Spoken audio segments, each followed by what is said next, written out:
Oh, what a mess. Generally speaking, I have a much harder time talking about the history of DC characters than I do Marvel characters. Part of that's familiarity, and part of it is that DC historically has a more difficult time keeping their canon straight, made worse by the fact that they keep rebooting their timelines over and over again, so it's hard to tell what part of a character's backstory still actually matters. But I promised a Hawkman episode, so that's what you're gonna get. The original Hawkman, also a founder of the Justice Society, I think I left that out last time, was Carter Hall, an archaeologist who discovered that he was the reincarnation of the Egyptian prince Khufu. Carter crafted himself a gravity-defying belt and costume out of the mysterious nth metal, boy I hope I never have to explain this shit, and began fighting crime alongside his also reincarnated wife, Shiera.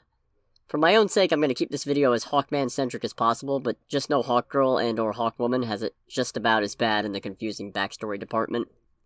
Silver Age of Comics rolls around, and like most DC characters of the time, Hawkman underwent a reinvention. He was now Qatar Hall. Cater Hall? Qatar... He's a space cop from the planet Thanagar. This wasn't too big an issue, though, because Qatar was the Hawkman of Earth 1, and Carter was the Hawkman of Earth 2. Easy enough so far. Then Crisis on Infinite Earths happened, and the multiverse was merged into one singular Earth, with both of the Hawkmen still kicking around. Still, that's not too bad. Then, Hawkworld happened. To clarify, after trimming down their multiverse and doing their first major reboot, DC gave a bunch of characters new origin stories to help explain how their pasts had been altered to fit the new timeline.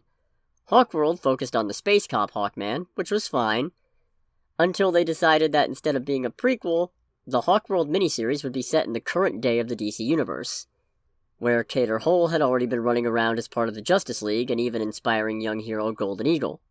Their solution? The Hawkman we'd previously seen with the Justice League was actually Fel Andar, a Thanagarian spy who had infiltrated Earth ages ago and secretly fathered Golden Eagle, due to mind wipes he believed himself to be the son of Carter Hall, the original Hawkman, before being called back to Thanagar at the same time Hawkman showed up. Yes, really. Honestly, there's a lot more to Hawkman even beyond that, but this episode feels like it's running long, so I guess I'm just gonna make a two-parter. Next time, it gets worse, believe it or not.